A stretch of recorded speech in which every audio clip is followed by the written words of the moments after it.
saka ako magbo-boil ng water. This time, dire-diretso na. Walang intro, walang outro, puro diretso. Ano na kayang lasa?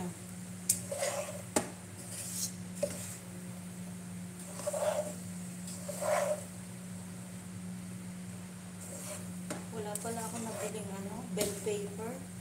Isa rin yun sa nagpapasarap. Yung aroma niya.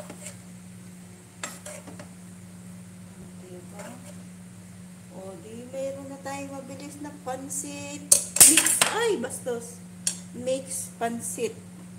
Bihon at kanton. Ay, tapon. Uy! Mega love shoutout! Anakis! Happy birthday! Ang galing nga, yung nag-birthday ang nagpalipad. I love you! Mama chup chup! God bless you! Luto na siguro to. Papatayin na natin yung ating fire at ating titikman.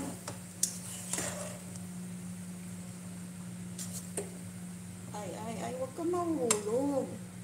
Nauuna pa yung yung kusina kumain.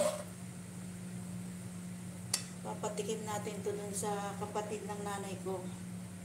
Parating na mamaya Kaya sobrang busy na ang peg ko.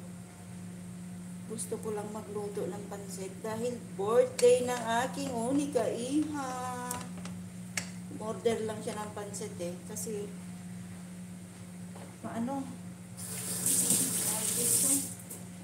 nakakaanong magkikilo sa Pilipinas, super init. So titikman na natin. Happy birthday sa anak mo, ate. Salamat po. Tikman na natin. Anong kulang? May kulang ba?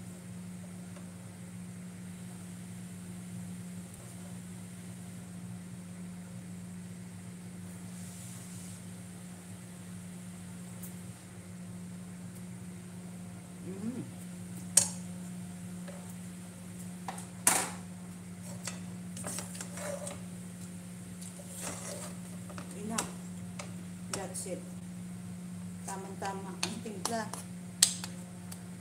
Sila kasi pag kumakain ng noodles or pansit, nakatabi sa kanila yung soy sauce.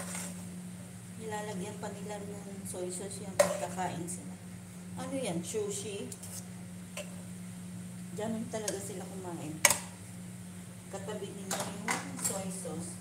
So, hindi na ako magdadagdag ng kahit ano. So, ay, kalami.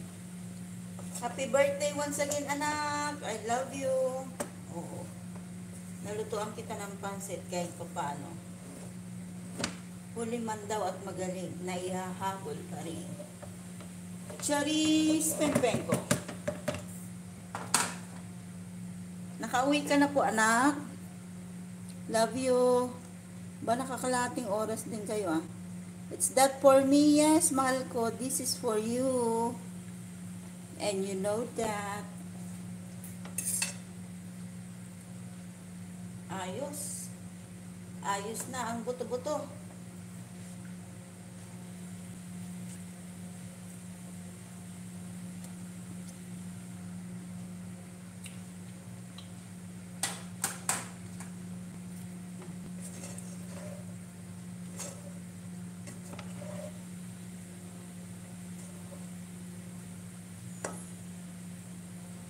Tawagan ko na si Cheryl kung makakatakbo ba.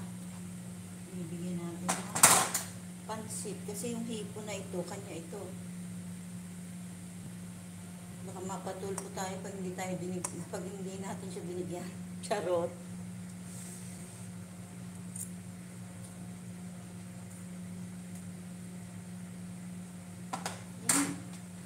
Lami.